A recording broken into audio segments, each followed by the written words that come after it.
अब देखिए मैंने आपको बताया था स्टेटर में जो ईएमएफ उत्पन्न होता है वो क्या होता है, E1 is equal to 4.44 F. F मतलब क्या है, यहाँ पे स्टेटर की फ्रीक्वेंसी है या कह सकते हैं सप्लाई फ्रीक्वेंसी है। N1 क्या है, number of turns primary winding के, मैक्सिमम फ्लक्स है, ये कॉइल स्पैन है और ये डिस्ट्रीब्यूशन फैक्टर है। इसी तरह जो आपका रोटर में ईएमएफ होता है वो होता है E2 is equal to 4.44 F R मतलब रोटर की फ्रीक्वेंसी इनटू 5 के सी के डी इक्वेशन सेकेंड। अब इन दोनों को हम जब डिवाइड करेंगे तो आपको क्या मिलेगा, E2 upon E1 is equal to N2 upon N1 is equal to S होता है, मतलब स्लिप।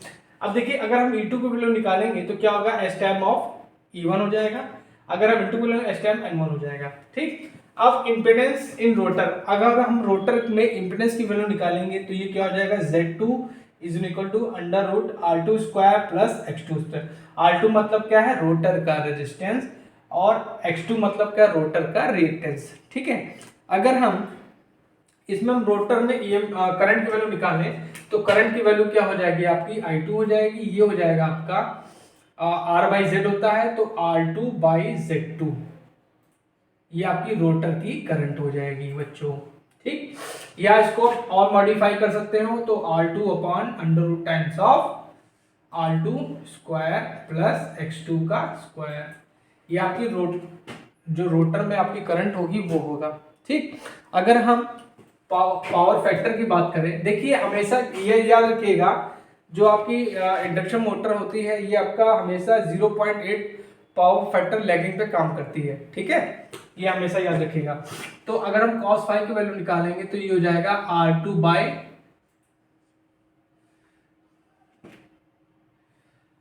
बाई Z2, मतलब क्या हो जाएगा R2 upon under root times of R2 square plus X2 square. ठीक, यहाँ पे क्या हो जाएगा, I इज इक्वल टू क्या हो जाएगा, E2 अपॉन Z2 हो जाएगा, E2 अपॉन Z2 हो जाएगा। ठीक है, थोड़ा मैंने गड़बड़ कर दिया लिखने में, मिस्टेक कर दिया, ये क्या हो जाएगा E2 अपॉन Z2 हो जाएगा। मतलब रोटर में जो EMF होगा बाय द ओम्स लॉ लगा देंगे, by Ohm's law, by Ohm's law. ठीक है, अच्छा अब हम लोग क्या बात करेंगे, जो आपका रोटर में टार्क उत्पन्न होगा उसकी बात करेंगे। ठीक है, देखिए हम लोग क्या जानते थे, डीसी मोटर में क्या था, इन डीसी मोटर क्या था, टार्क क्या था, torque is directly proportional to phi I A था। ठीक है, डीसी मोटर में हम लोग टार्क का क्या फॉर्मूला पढ़ा था, जो टार्क होता है डायरेक्टली प्रोपोर्शनल टू फ्लक्स और आर्मेचर करंट के था। ठीक है, लेकिन यहां पे जो टार्क होगा वो होगा T is directly proportional to E2 I2 cos five, ये आपका टार्क होगा। ठीक है, मतलब जो टार्क होगा वो क्या होगा, इंड्यूस ईएमएफ के, करंट के और आपकी cos फाइव के डायरेक्टली प्रोपोर्शनल होगा। ये पॉइंट्स आपको दिमाग में रखने हैं। ठीक है, ठीक,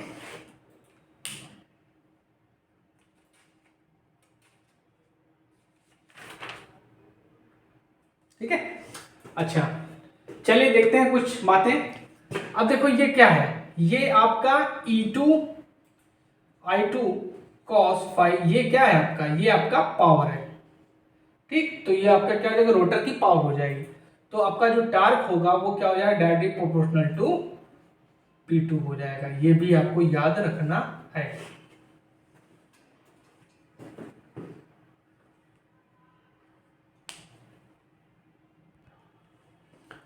अब देखिए टार्क क्या होता है, हमने आपको, torque is directly proportional to E2 I2 cos five. अब देखिए E2 की वैल्यू क्या हो जाएगी, E2 की वैल्यू ऐसी रहेगी, I2 की वैल्यू हमने क्या निकाली थी बेटा, E2 अपॉन Z2 निकाली थी, और cos फाइव की वैल्यू बेटा क्या निकाली थी, cos फाइव टू कर दो। ठीक है, ये क्या था आपका R2 अपॉन Z2, यही तो था। तो ये दोनों वैल्यू हम क्या करेंगे, इस इक्वेशन में पुट कर देंगे, इक्वेशन आपकी जो लिख रही है। ठीक, तो क्या हो जाएगा E2, ठीक है, ये क्या हो जाएगा E2, और ये क्या हो जाएगा I2 की जगह E2 बाई Z2 हो जाएगा, और cos फाई की जगह क्या हो जाएगा R2 अपॉन Z2। तो आपका क्या है, torque is directly proportional to E2 square R2 by Z2 square. ये आपको दिमाग में रखना है। अब यहां से क्या पता चलता है हमको,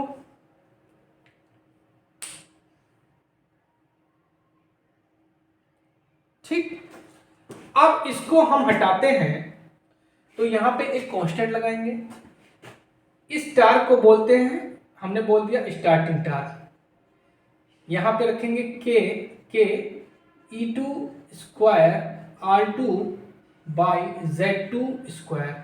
अब देखिए यहाँ पे के की वैल्यू कुछ होती है बेटा, ये होती 3/2π/ns, ये आपको वैल्यू याद रखनी है, इसको हम यहाँ पे रख देंगे, ठीक, या इसको कह सकते हैं, इसको कह सकते हैं, यहाँ लिख देते हैं।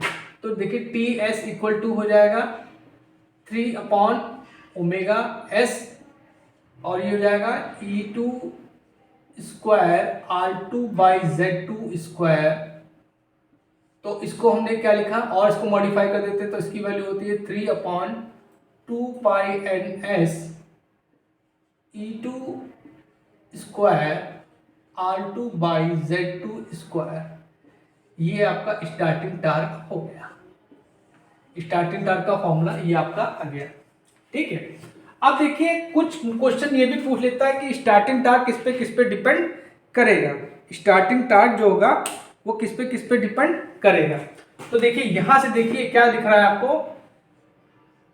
T is directly proportional to E2 square, या कह सकते हैं V स्क्वायर। मतलब इस इक्वेशन को हम इस तरह भी लिख सकते हैं कि T is directly proportional to V square R2 by Z2 square.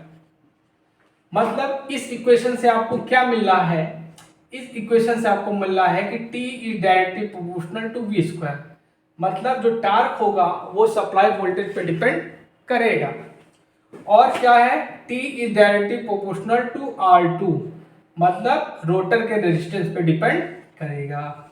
ये क्या हो गया आपका वोल्टेज हो गया, वोल्टेज, ठीक है।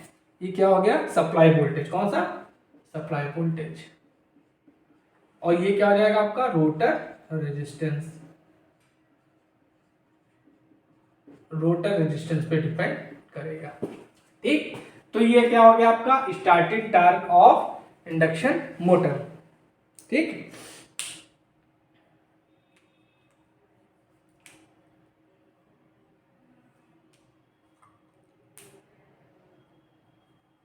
ठीक, अब देखिए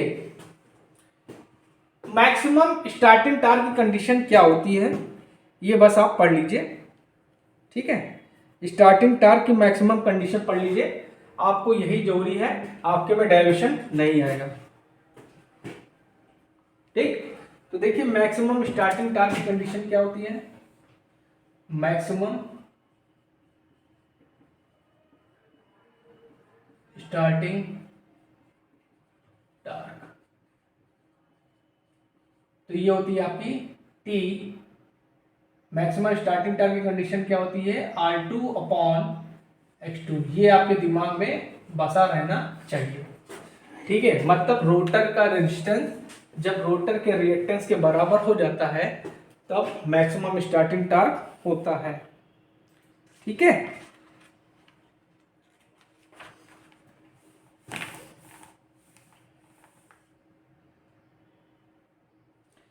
अब देखिए मैक्सिमम स्टार्टिंग टार्क, ये भी क्वेश्चन आपसे पूछ सकता है कि मैक्सिमम स्टार्टिंग टार्क और मैक्सिमम स्टार्टिंग टार्क और स्टार्टिंग टार्क में क्या रिलेशन है, ठीक है। मैक्सिमम स्टार्टिंग टार्क और स्टार्टिंग टार्क में क्या रिलेशन है। तो देखिए ये होता है स्टार्टिंग टार्क आपका क्या हो गया, टीएस हो गया, और मैक्सिमम स्टार्टिंग टार्क आपका टीएम होगा। इनका जो रिलेशन होता है ये होता है 2a/a² + 1। ये आपको याद रखना है, ये भी आपको अपने दिमाग में बैठा लेना है, ठीक है। ये भी आपको अपने दिमाग में बैठा लेना है। जहां पे जो a की वैल्यू होती है ये होती है R2/x2। ये भी आपको दिमाग में बैठा लेना है, ठीक है। इसमें से भी क्वेश्चन आपके पूछता है भारत।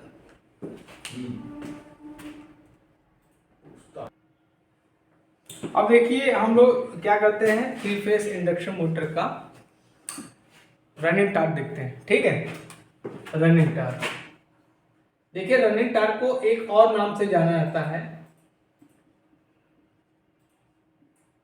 इसको बोलते हैं फुल लोड टार्क। क्या बोलते हैं, full load torque, full load torque, ठीक। तो जो टीआर होता है इसको, ये होता है K टाइम्स S।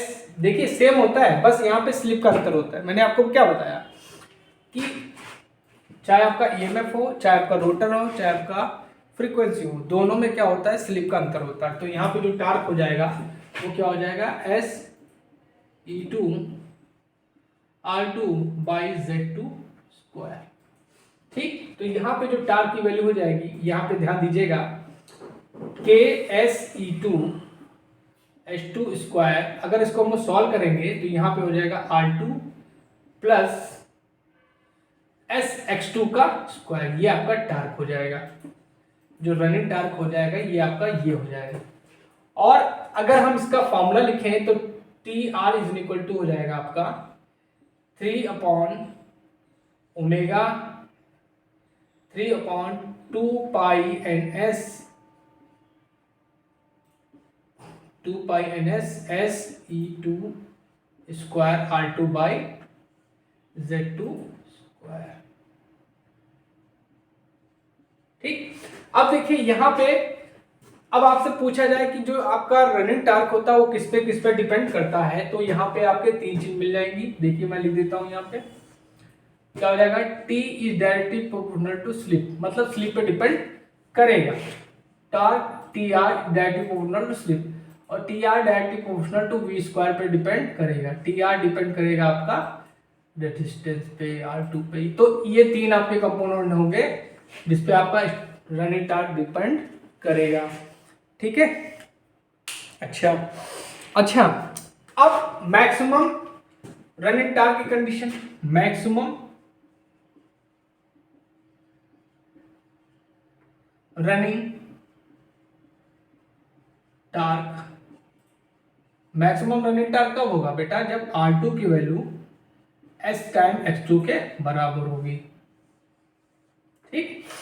अब आपसे कह दे कि मैक्सिमम रनिंग टार्क और रनिंग टार्क में क्या रिलेशन होता है, तो ये भी आपको पता होना चाहिए। तो यहां पे क्या हो जाएगा, TR/Tm = 2as/a² + s²। ये रिलेशन होता है, ये भी आपको दिमाग में रखना है, ठीक है। तो टार्क के बारे में हमने आपको बता दिया। अब हम लोग देखते हैं टार्क और स्लिप का कैरेक्टरिस्टिक कैसा होता है, ठीक है।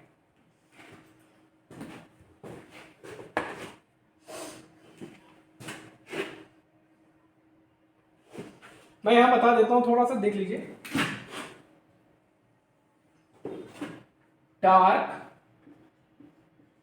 एंड स्लिप रिलेशन, तो जो इसका जो ग्राफ होता है बेटा ये ऐसे होता है, ठीक।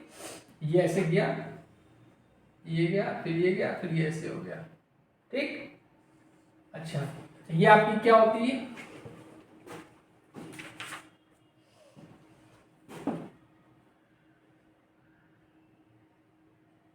ये आपका क्या होता है, टार्क होता है, ठीक है।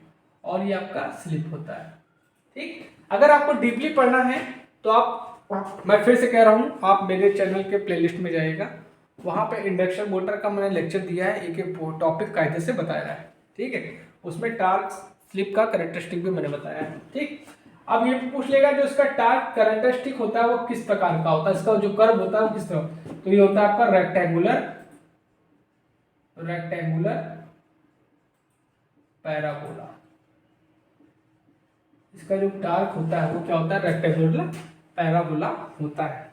ठीक है, चलिए अब देखते हैं स्पीड ऑफ इंडक्शन मोटर को हम कैसे कंट्रोल करेंगे। Speed control of induction motor को हम लोग कैसे कंट्रोल करेंगे। क्या संतोष सर इंक खत्म हो गई? तो क्या किया है? अब देखिए speed control of induction motor हम लोग डिस्कस करते हैं। स्पीड कंट्रोल, देखिए हम लोग क्या जानते हैं,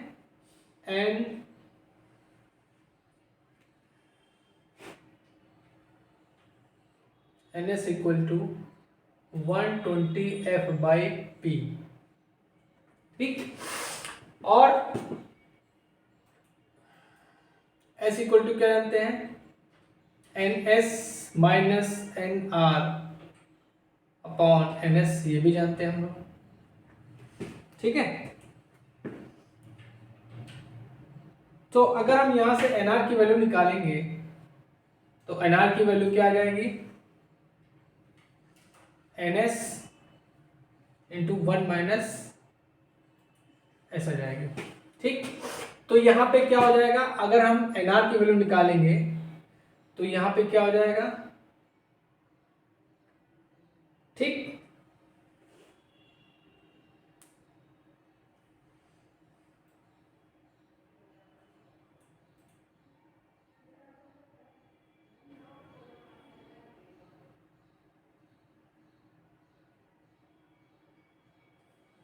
ठीक है। अच्छा NS, सॉरी, अब इसकी वैल्यू यहां पे अगर हम रख दें तो क्या हो जाएगा, NR is equal to 120F/P into 1 minus S। इस फॉर्मूले का प्रयोग करके हम लोग स्पीड कंट्रोल करेंगे। ठीक, ये क्या हो गई आपकी synchronous speed equal to 120F/P, और ये स्लिप का फॉर्मूला हो गया NS माइनस, तो इसको सिंप्लीफाई किया है, जो आपकी NR रोटर की स्पीड आ जाएगी वो क्या हो जाएगी, NS इंटू 1 माइनस S। तो यहाँ पे NS की वैल्यू हम ये रख देंगे, तो आपको ये फॉर्मूला आ गया। तो इससे रिलेशन हमको क्या मिलता है, ठीक है, ठीक, इट मीन्स इससे हमें क्या रिलेशन मिलेंगे, देखिए ध्यान दीजिए। पहला रिलेशन मिल गया NR is directly proportional to frequency, मतलब हम लोग फ्रीक्वेंसी को कंट्रोल करके रोटर की स्पीड को कंट्रोल कर सकते हैं। नंबर दूसरा पॉइंट क्या है, NR is inversely proportional to poles, मतलब पोल्स की संख्या को अगर हम लोग बढ़ा देंगे तो रोटर की स्पीड क्या हो जाएगी, कंट्रोल हो जाएगी। ठीक है, ठीक है, और देखिए N इज इक्वल टू, अब इससे रिलेशन क्या मिलेगा, 1/S, मतलब स्लिप की वैल्यू अगर हम घटा देंगे, स्लिप की वैल्यू अगर हम बढ़ा देंगे तो आपकी क्या हो जाएगी, स्पीड कम हो जाएगी। तो इस तरह से हमको कितने मेथड मिल गए आपको, एक तो मिल गया आपको मेथड क्या, फ्रीक्वेंसी कंट्रोल मेथड। तो पहला आपको क्या मिल गया, फ्रीक्वेंसी कंट्रोल मेथड, मतलब हम लोग फ्रीक्वेंसी को कंट्रोल करके रोटर की स्पीड को कंट्रोल कर सकते हैं। दूसरा मेथड आपको क्या मिल गया, पोल चेंजिंग मेथड। क्या मिल गया, इससे आपको क्या मिल गया, पोल चेंजिंग मेथड, पोल चेंजिंग मेथड। ठीक, मतलब पोल्स की संख्या को बढ़ा देंगे तो स्पीड आपकी क्या हो जाएगी, कम हो जाएगी। तीसरा आपको क्या मिला, इससे स्लिप से, तो क्या है, स्लिप चेंजिंग मेथड। क्या हो जाएगा आपका, slip changing method, changing method. ठीक,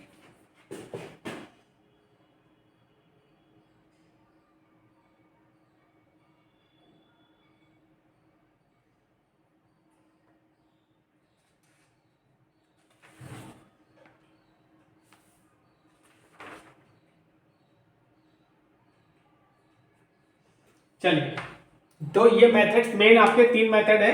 इन 3 मेथड का प्रयोग करके हम लोग स्पीड कंट्रोल कर सकते हैं इंडक्शन मोटर के रोटर में। ठीक है, अब स्लिप के भी कई पार्ट हो जाते हैं। एक होता है आपका सप्लाई वोल्टेज कंट्रोल मेथड, एक हो जाएगा आपको रोटर रेजिस्टेंस मेथड, कई होते हैं, उसमें भी 4 पार्ट होते हैं। एक होता है आपका कैस्केड मेथड। ठीक है, ये सब अगर आपको डीपली पढ़ना है तो आप प्लेलिस्ट में जाइएगा, वहां पे आपको मिल जाएगा।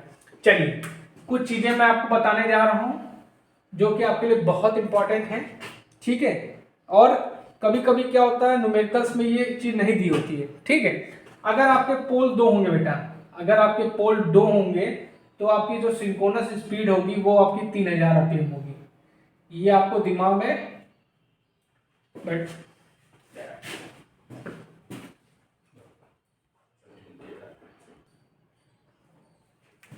पोल आपके 2 होंगे तो स्पीड आपकी सिंक्रोनस स्पीड 3000 होगी। अगर आपके पोल 4 है तो सिंक्रोनस स्पीड आपकी कितनी होगी? 1500 होगी। अगर आपके पोल 6 होंगे तो सिंक्रोनस स्पीड आपकी 1000 होगी। अगर पोल्स आपके 8 होंगे तो सिंक्रोनस स्पीड आपकी 750 आरपीएम होगी। और अगर देखा जाए जनरली तो जो अगर रोटर की स्पीड देखी जाए, ठीक है, तो रोटर की स्पीड क्या होगी? लगभग 1400 से लेकर 1500 के लगभग होती है। ठीक, मतलब सॉरी, अगर ठीक, चलिए वो रोटर की स्पीड निकल पा रहा। तो ये चीज आपको ध्यान रखना है, ये चीजें आपको ध्यान में रखना है। ठीक है, चलिए अब हम लोग क्या बात करते हैं, लॉसेस के बारे में बात करेंगे। इंडक्शन मोटर में कौन कौन से लॉसेस होते हैं।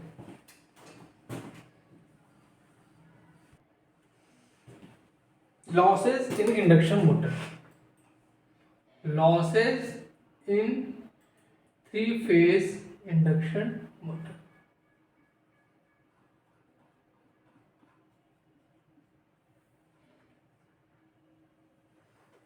तो देखिए लॉसेस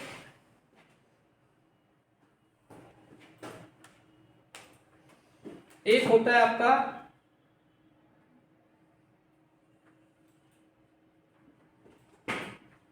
स्टेटर लॉसेस,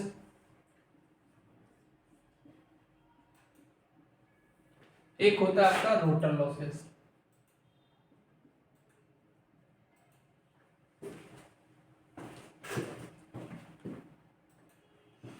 ठीक, अब स्टेटर लॉसेस को 2 पार्ट्स में बांटा गया बेटा। स्टेटर लॉसेस को आपका 2 पार्टों में बांटा गया है। एक हो गया इलेक्ट्रिकल लॉसेस,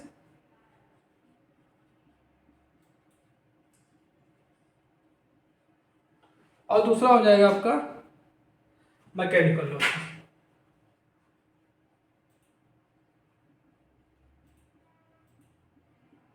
तो मैकेनिकल लॉसेस में क्या होंगे? 0 होंगे। और इलेक्ट्रिकल लॉसेस को 2 पार्ट में बांटा गया है। एक होता है आपका कोर लॉसेस, ठीक,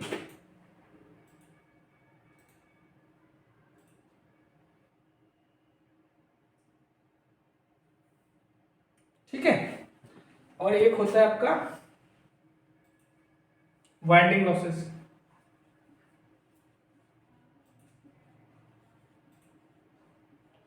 इसको बोलते हैं कॉपर लॉसेस।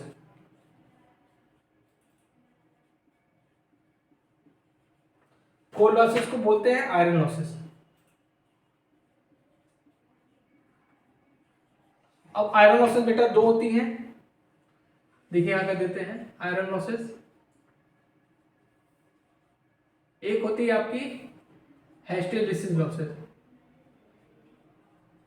इसका फॉर्मूला क्या होता है? के एच बी मैक्स की पावर 1.6 एफ वी। और जो आपका एडी करंट लॉसेज होता है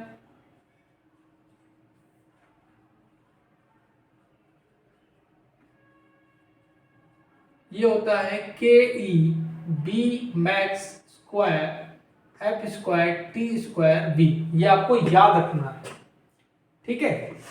और इसमें वाइंडिंग लॉसेस में आपके क्या आते हैं, कॉपर लॉसेस आते हैं, ठीक। अब रोटर लॉसेस में आपके क्या क्या आते हैं, ठीक। रोटर लॉसेस में आपका आता है rotor copper losses, rotor copper losses,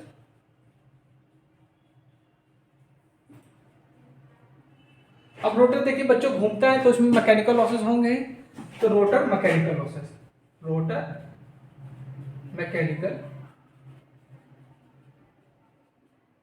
losses, ठीक। तो कुल मिला के आपके 3 फेज इंडक्शन मोटर में इतने लॉसेस होते हैं, ठीक है। अब चलिए इन सबके फॉर्मूले देखते हैं और इनमें क्या क्या रिलेशन होता है ये भी देखते हैं, क्योंकि इससे आपके न्यूमेरिकल्स आते हैं, ठीक है।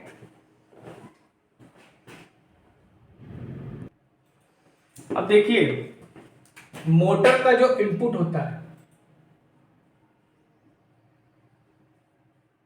उसको 2 पार्ट में डिवाइड कर सकते हैं। क्या हो जाएगा, स्टेटर इनपुट, स्टेटर इनपुट और स्टेटर आउटपुट, ठीक। अब जो स्टेटर का आउटपुट होगा वो क्या होगा, रोटर का इनपुट होगा। तो क्या हो जाएगा, स्टेटर आउटपुट बराबर रोटर इनपुट, क्या हो जाएगा, रोटर का इनपुट हो जाएगा, ठीक।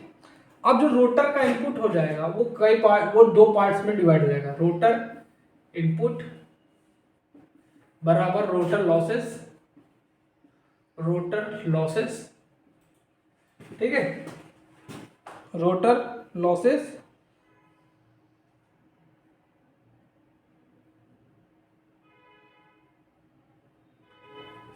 Plus develop power, rotor develop power, ठीक। ये चीज आपको याद रखनी है, you have to learn this, आपको ये याद रखना है, ठीक है। अगर ये आपका कॉन्सेप्ट क्लियर है तो आप लॉसेस आराम से निकाल लोगे, ठीक है।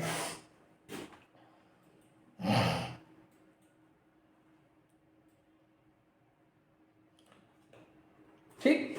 अब जो रोटर में डेवलप पावर होगी वो क्या होगी, rotor develop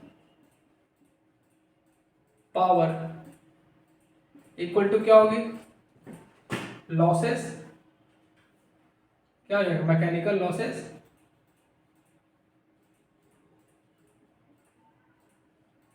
plus rotor output, rotor output,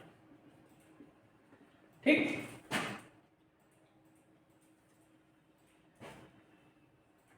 ठीक है। अगर हम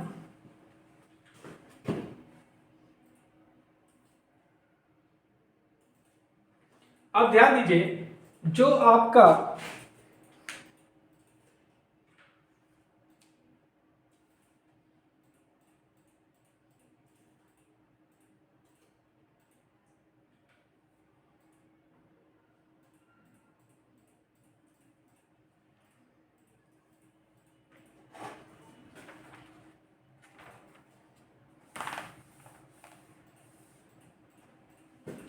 चलिए कुछ रिलेशन देखते हैं। पहला क्या होगा,